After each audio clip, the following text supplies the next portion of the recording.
একজন ধনী ব্যবসায়ীর মেয়ে প্রথমবার তার স্বামীর গ্রামীণ বাড়িতে গেল। গাড়ি থেকে নামতেই অবাক হয়ে দেখল শাশুড়ি রোলস রয়েসের উপরে মাছ শুকাচ্ছে। বাড়িতে ঢুকতেই টেবিলে সাজানো রূপার চপস্টিক, পাখির বাসা, কিং ক্র্যাব আর অ্যাবালন। এক টুকরো খেতেই সে অবাক হয়ে গেল। সাধ্য মিশেলিন রেস্টুরেন্টের থেকেও ভালো। শাশুড়ি হাসি মুখে বললেন, এগুলো আমাদের গ্রামের সাধারণ খাবার। তখনই মেয়েটি বুঝলো তার নতুন স্বামী আদৌ কোনো সাধারণ মানুষ নয়। আসলে মেয়েটি এক ধনী পরিবারের বউ ছিল, কিন্তু শ্বশুরবাড়ির লোকেরা তাকে অপমান করে খাবার ডেলিভারি দিতে বাধ্য করেছিল। একদিন সে ভুলবশত এক মাছ বিক্রেতাকে সাহায্য করেছিল, আর সেদিনই তার ভাগ্য পুরোপুরি বদলে যায়। পরদিন শ্বশুরবাড়ি থেকে খবর আসে ননদের বিয়ে এক গ্রামীণ মাছওয়ালা পরিবারের সঙ্গে ঠিক হয়েছে, কিন্তু তারা চায় ননদ সেই বিয়ে না করে ধনী ঘরে যাক। তাই তারা মেয়েটিকে জোর করে সেই মাছওয়ালার সঙ্গে বিয়ে দিতে পাঠায়। বিয়ের দিনে ননদ রোলস রয়েসে আসে, আর মেয়েটি পুরনো ভ্যানে। ননদ ঠাট্টা করে বলে, তোমার গাড়িটা তো মাছের মতোই বাজে গন্ধ করছে। কিন্তু মেয়েটি চুপ থাকে। স্বামীর বাড়ি পৌঁছাতেই এক মুরগি উড়ে বেরিয়ে আসে। ভয় পিছিয়ে গিয়ে মেয়েটির পা পড়ে মুরগির মোলায়। শাশুড়ি হেসে বলে,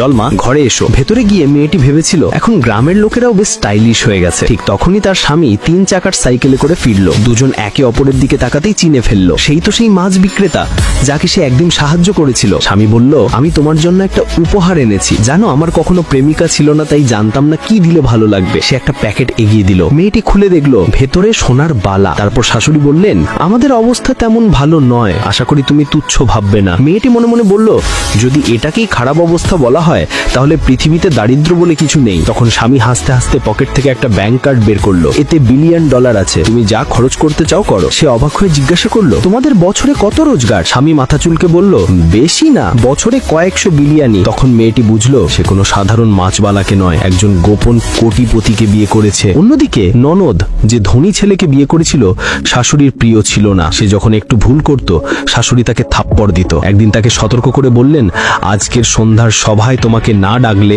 তোমার বিয়েটা বৃথা যাবে। অপমান সহ্য করেও ননদ চুপ ছিল। একদিন মেয়েটির স্বামী তাকে একটা গালা অনুষ্ঠানে নিয়ে গেল। সে তখনও খাবার ডেলিভারি ইউনিফর্ম পরা অবস্থাতেই ওখানে উপস্থিত ছিল ননদ ও তার ধনী স্বামী। ননদ হাসতে হাসতে বলল, এই মেয়েটি নিশ্চয়ই কোনো ধনী বাড়ির দাসী। সে মেয়েটির হাতে থাকা পানীয় কাছে ঢেলে মুখে ছুঁড়ে মারল। মেয়েটি শান্ত গলায় বলল, আমি কারোর অপেক্ষায় আছি। ননদ হেসে বলল, ও নিশ্চয়ই তোমার মাছওয়ালা স্বামীর। রাগে মেয়েটি বলল, মাছ বিক্রি করা লজ্জার কিছু নয়। ননদ চিৎকার করে বলল, তুমি চোর, তোমার হাতে যে সোনার বালা আছে সেটা আমার। মেয়েটি বলল, এটা আমার স্বামীর উপহার। ঠিক তখনই তার গলা থেকে একটা এঞ্জেল উইংস নেকলেস পড়ে গেল। ননদ বলল, দেখলে তো, দুটোই চুরি করা। আর তখনই সবার সামনে দরজা খুলে গেল আর ভেতরে ঢুকলো